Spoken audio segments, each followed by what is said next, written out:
그동안 대한민국 주요 사법사건을 판단할 때 우리법 연구회원 소속 판사들의 판결 내용이 쟁점 사항으로 떠오른 적이 있었고, 금번 윤 대통령 탄핵 심리와 선고에서도 같은 쟁점이 부각될 것으로 예상되고 있습니다. 그래서 우리법 연구회의 설립 취지와 판단 성향에 대하여 알아보기로 합니다. 우리법 연구회는 1988년 6.2 구선언 후에도 제5공화국의 사법부 수뇌부가 그대로 유임되었기에 이에 반발하여 발생한 2차 사법파동으로 창립된 대한민국의 진보 성향의 판사들의 모임이다. 창립회원은 당시 판사로 있던 김종훈, 강금실, 강신섭, 오진환, 유남석, 박윤창, 이광범 등 판사 7명과 사법연수원 수료 후 바로 개업한 박종술, 이태화, 이양원 등 3명의 변호사다. 전체 회원이 140여 명으로 박시환 대법관, 강금실 전 법무부 장관, 김종훈 전 대법원장 비서실장, 박범계 전 법무비서관 등이 노무현 정부 시절 요직에 발탁되어 판사들의 정치사조직이 아니냐는 평을 받았다.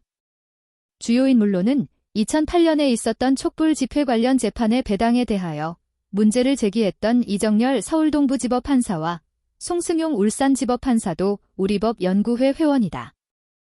그리고 2010년 국회에서 폭력을 행사한 혐의로 기소됐던 강기갑 의원이 무죄 판결을 받은 데 대한 논란이 거세지던 가운데 이 판결을 내린 판사가 우리법연구회에 속하지 않았음에도 우리법연구회가 이념 편향적인 재판 결과의 원인이라는 보수 진영 측이 주장함으로써 혼선을 빚고 있는 것도 사실이다. 우리법연구회는 노무현 정부 시절 법무부 장관과 대법원장을 배출할 만큼 영향력 있는 모임으로 성장했는데, 한나라당과 보수 진영 측에서는 이런 배경이 강기갑 의원이나 PD수첩 사건의 무죄 판결의 배경이 되었다며 우리법 연구회의 해체를 공식 요청하기도 하였다. 그러나 우리법 연구회 회장을 지낸 문영배 부장판사는 판사들의 학술연구단체에 대해 정치권에서 해체 논의를 한다는 것은 부적절하며 대법원이 여러 절차를 거쳐 처리해야 할 문제라며 해체하지 않을 것이라고 밝혔다. 또한 문 판사는 우리법 연구회는 노태우 정부 때부터 있었던 모임이며 한나라당 의원을 지낸 사람도 이 모임 출신인데 우리를 좌편향이라고 주장하는 것은 이해할 수 없다며 보수단체와 언론들의 주장을 일축했다. 이에 보수 언론들은 우리법 연구회 판사들의 얼굴을 공개하여 이념몰이를 한다는 비판을 받았으며, 한나라당은 판사들의 과거 인생과 자질을 검증하겠다고 밝혀 우리법 연구회 논란을 넘어서 사법부 독립성 침해 논란이 일어난 적이 있었다. 이에 이용훈 대법원장은 사법부의 독립을 지킬 것이라며 불편한 심기를 드러냈으나 법원에 이런 단체가 있어서는 안 된다. 젊은 판사들은 모르겠지만 부장판사 등 연장자들은 탈퇴하는 것이 좋겠다고 함으로써 상반되는 의견을 내기도 했다.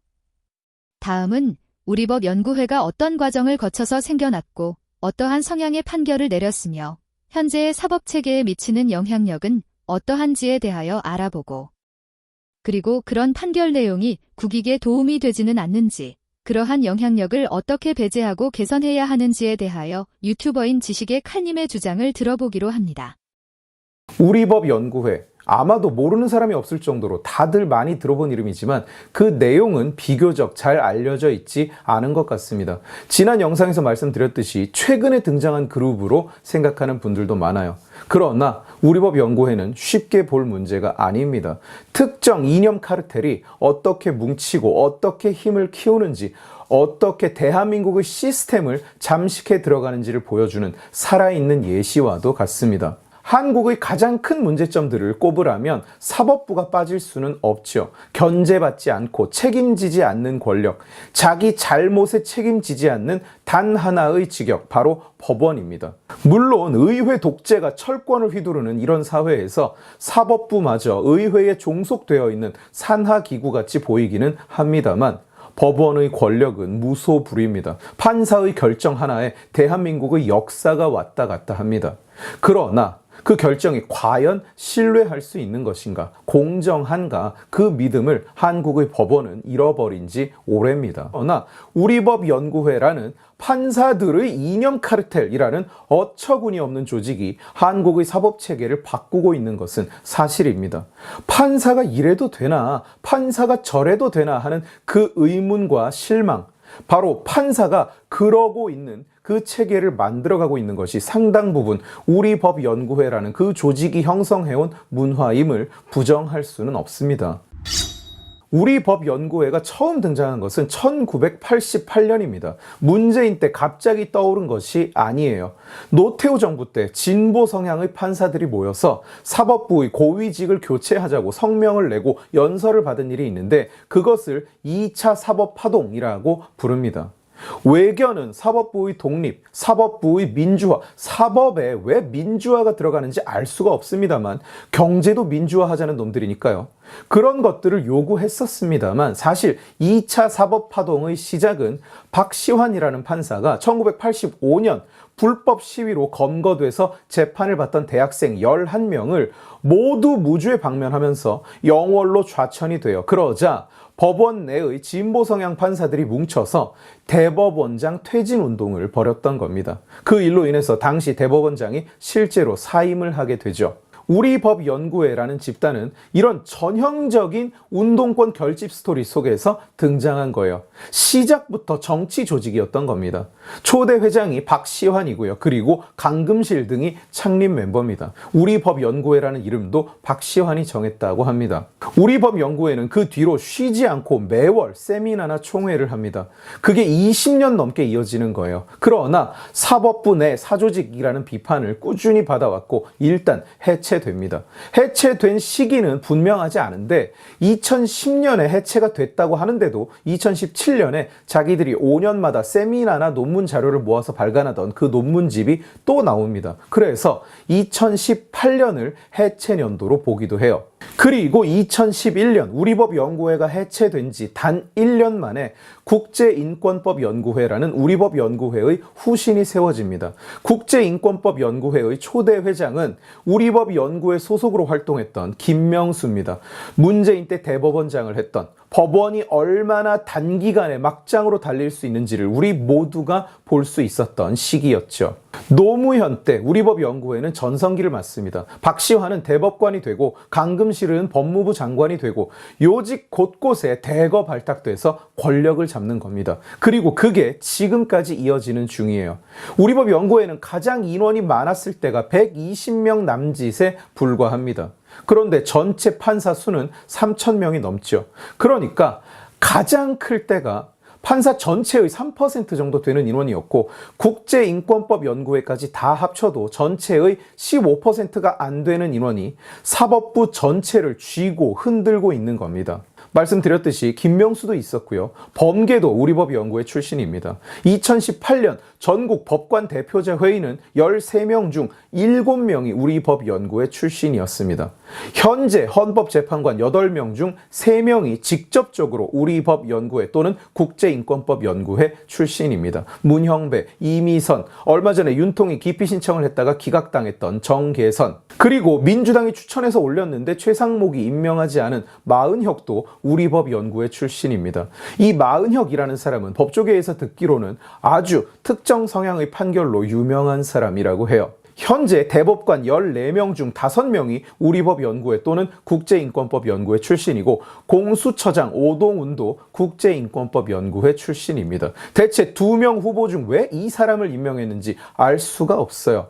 문재인 때는 대법관 14명 중 7명, 헌법재판관 9명 중 5명이 우리법연구회, 국제인권법연구회 출신으로 채워지기도 했습니다. 전체의 15%가 안 되는 인원이 헌재의 과반, 대법원 절반을 먹는다는 게 말이 됩니까?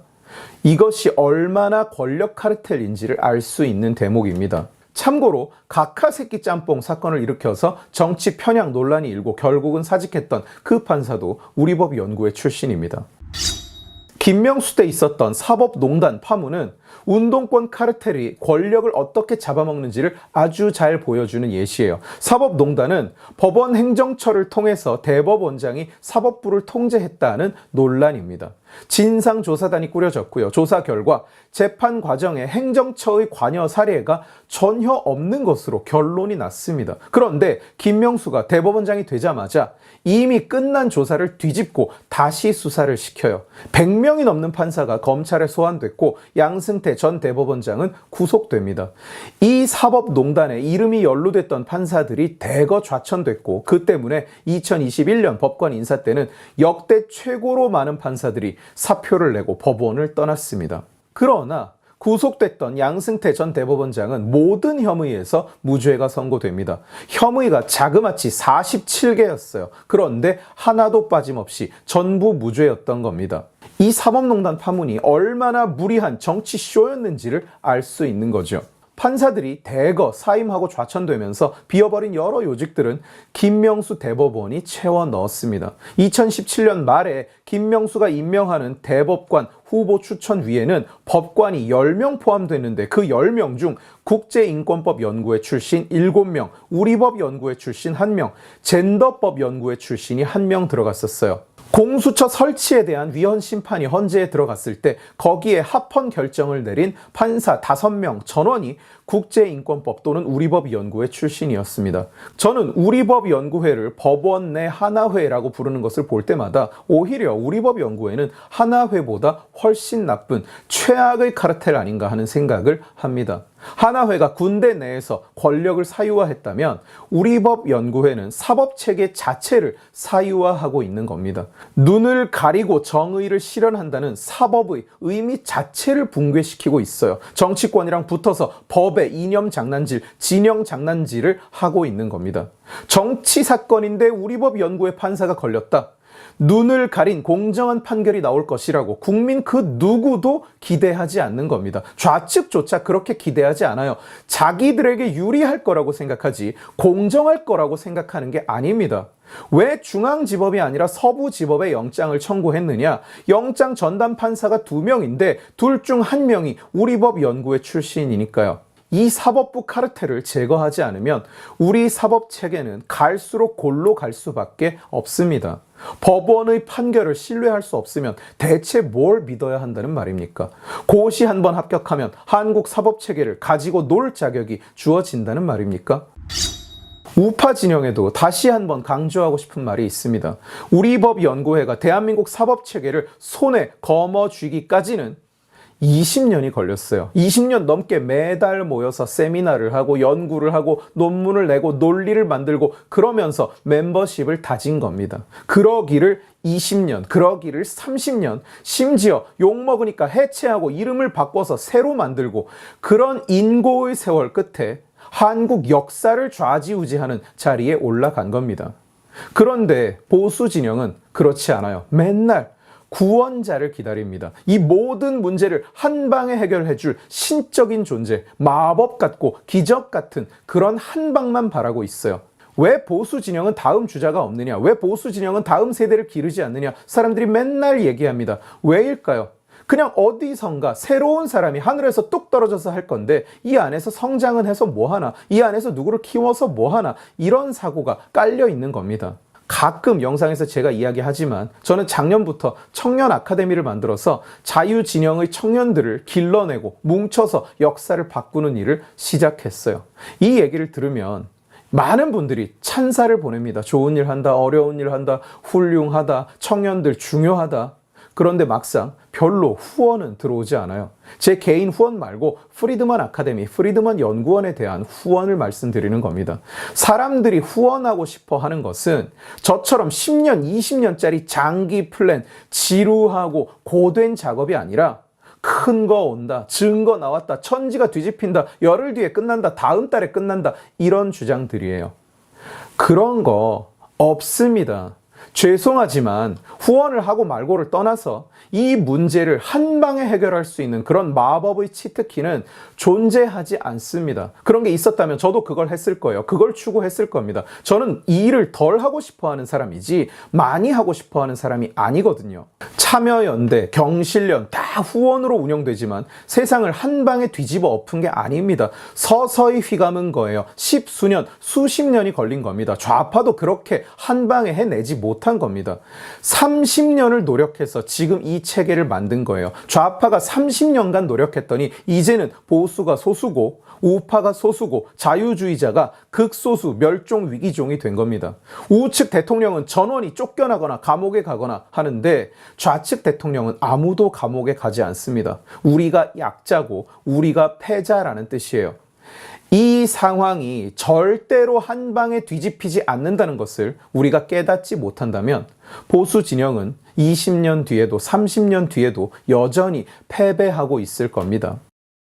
다음은 근본에 소추된 윤 대통령 탄핵 사건을 맡고 있는 헌법재판소의 소장 권한대행인 문영배 헌법재판관에 대하여 알아보기로 합니다. 문영배 현직 헌법재판관은 대한민국의 판사로서 현직 헌법재판소 소장 권한대행이다. 문 헌법재판소장 권한대행은 1965년 2월 2일 경상남도 하동군 북천면에서 태어나 진주시 대하고등학교와 서울대학교 법과대학 법학과를 졸업했다. 1986년 제28회 사법시험에 합격하고 1989년에 사법연수원을 제18기로 수료했으며 부산지방법원, 부산고등법원 판사, 창원지방법원, 부산고등법원 부장판사, 부산가정법원장을 거쳐 부산고등법원 수석부장판사를 역임했다. 2019년 4월 19일 청문회를 통과하여 헌법재판관에 임명되었고 2024년 10월 18일 공석이 된 헌법재판소장의 권한대행을 맡았다. 그의 헌법재판소 재판관 재임 중 우리법 연구회 활동 경력 등에 비추어 언론에서는 진보 성향으로 예측하였으며 예상되었던 것과 같이 진보 진영에서 환영할 만한 의견을 다수 내었고 일부 사건에서는 다소 중도적 성격의 의견을 내기도 했다. 그의 주요 판결 내용을 요약해보면 다음과 같다. 2020년 1월 형법상 국기모독죄가 표현의 자유를 침해하여 이연인지 여부가 문제된 사건에서 관공서에 걸린 국기를 모독하는 행위를 처벌할 경우 합헌이고 그 밖에 국기모독을 처벌할 경우 이연이라는 중간적 성격의 의견을 내었다. 2020년 2월 공무원 범죄에 관한 몰수특례법, 이른바 전두환 추징법이 위헌인지 여부가 문제된 사건에서 합헌 의견을 내었다. 2020년 4월 교원의 정당 및 그 밖의 정치단체 가입을 금지한 국가공무원법 규정이 위헌 여부인지에 대한 사건에서 정당 가입 금지는 합헌이나 그 밖의 정치단체 가입 금지는 위헌이라는 중간적 성격의 의견을 내었다. 2020년 5월 제20대 국회 당시 오신환 미래통합당 전 국회의원에 대한 문희상 국회의장의 사보임이 위법한 것인지에 대한 사건에서 사보임은 적법했다는 의견을 내어 입법 폭주에 단초가 되었다. 2020년 11월 유신 정권 시절 긴급조치 피해자에 대한 국가배상 책임을 부정한 판결에 대해 헌법소원의 대상이 되지 않아 각하해야 한다는 의견을 내었다. 2021년 1월 고위공직자범죄수사처 설치에 합헌 의견을 내었다. 2021년 2월 사실적시 명예훼손을 범죄로 규정한 형법 제307조 제1항이 위헌인지 여부가 문제된 사건에서 사생활과 직접 관련된 사실적시 명예훼손은 처벌이 가능하나 그 밖의 사실적시 명예훼손을 처벌하면 위헌이라는 일부 위헌 의견을 내었다. 2021년 10월 임성근 판사가 재임 중 직무상 헌법과 법률을 중대하게 위반하여 탄핵되어야 하는지에 대하여 피청구인이 퇴임했으므로 심판 절차를 종료해야 한다는 의견을 내었다. 2021년 11월 2018년 문재인 정부 당시 금융위원회가 시중은행으로 하여금 가상화폐 거래를 위한 계좌의 제공을 금지시키고 거래실명제를 도입하도록 한 조치에 대하여 심판의 대상이 되지 않는다며 각하 의견을 내었다. 2021년 12월 미성년자 대상 성폭력 범죄를 수사하는 과정에서 촬영된 피해자의 진술 영상을 법정에서 피해자를 대상으로 한 신문 없이도 증거로 사용할 수 있게 한 성폭력처벌법 제30조 제6항이 헌법에 위반되는지에 대한 헌법소원 사건에서 해당 조항은 피고인의 반대심 신문권을 침해하므로 위헌이라는 의견을 내었다. 2022년 5월 근로자의 단순 파업이 형법 제314조 제1항에서 규정하는 업무방해죄에 해당한다고 보는 것에 대하여 이원 의견을 내었다. 2022년 11월과 2022년 5월 음주운전 및 음주 측정 거부를 2회 이상 범한 경우 가중처벌받는 이른바 윤창호법 규정에 합헌 의견을 각각 내었다. 2023년 3월 2022년 당시 더불어민주당의 주도로 이루어진 이른바 검수완박법의 입법 절차에서 소수당 국회의원의 심의 표결권이 침해되었는지 여부를 묻는 권한쟁 2심판에서 검수완박 입법 절차가 국회의원의 헌법상 권한을 침해한 것이 아니고 따라서 유효하다는 의견을 내었다. 또한 국회가 검수완박법을 입법한 것이 헌법이 보장하는 검사의 권한을 침해하는지 여부에 대한 권한쟁 2심판에서 각하 의견을 내었다. 2023년 3월 불법 체류 외국인을 국외로 추방하는 과정에서 기간에 제한 없이 장기간 구금할 수 있도록 한 출입국관리법 규정에 대하여 헌법불합치 의견을 내었다. 2023년 6월 아동 청소년 음란물 소지로 처벌받은 자해 공무원 임용을 원천적으로 금지하는 국가공무원법 등의 규정이 위헌이라는 다수 의견을 내었다. 2023년 7월 이상민 행정안전부 장관 탄핵 심판 사건에서 피청구인 이상민 장관의 탄핵 사유가 존재하지 않는다는 법정 의견에 찬성하면서도 이상민 장관이 이태원 압사 사고와 관련하여 국가공무원법상 품위 유지 및 성실 의무를 일부 위반하였다는 별개 의견을 개진하였다. 2023년 9월 국가보안법 제7조의 이적단체 찬양행위 처벌 규정이 위헌에 해당하는지에 대하여 이적행위의 찬양 동조를 처벌하는 규정 제7조 제1항, 이적표현물의 제작 반포를 처벌하는 규정 제7조 제5항, 이적표현물의 소지, 취득을 처벌하는 규정 제7조 제5항은 모두 위헌이라는 의견을 내었다. 2023년 9월 대북전단금지법이 표현의 자유를 침해하여 위헌인지 여부에 대하여 합헌 의견을 내었다. 2023년 9월 정당으로 하여금 전국적으로 5개 이상의 시도당을 설치하도록 의무화하여 사실상 지역정당 발생을 차단하는 정당법 조항이 정당 설립의 자유를 침해하여 위헌이라는 의견을 내었으며 정당으로 하여금 각 시도당에 1,000명 이상의 당원을 보유하도록 의무화하는 정당법 조항이 정당의 지속성을 담보하기 위한 것으로서 합헌이라는 의견을 내었다. 2023년 10월 이른바 방송 3법 개정안이 국회 법제사법위원회에서 심사되던 도중 과방위원장의 요구에 따라 본회의로 부의된 것이 절차적으로 정당했는지 여부가 문제된 권한쟁의 심판 사건에서 해당 본회의 부의는 국민의힘 소속 국회의원의 심의 표결권을 침해한 것이 아니므로 정당하다는 의견을 내었다. 2023년 10월 동성군인 간의 성행위를 처벌하는 군형법 조항이 헌법에 어긋나는지 문제된 사건에서 명확성 원칙에 위반되므로 위헌이라는 의견을 내었다. 다만 다른 진보 성향 재판관인 김기영, 이미선, 정정미과는 달리 과잉금 지원칙 위반은 아니라고 판단하였다.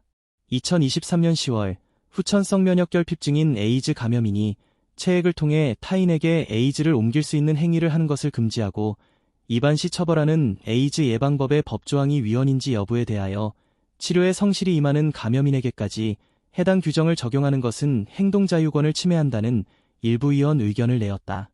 2024년 4월 군 장교가 군무와 관련된 고충사항을 집단으로 진정하는 행위를 금지한 군인복무기본법 조항이 헌법에 어긋나는지 문제된 사건에서 군 장교의 자유를 침해함으로 위헌이라는 의견을 내었다.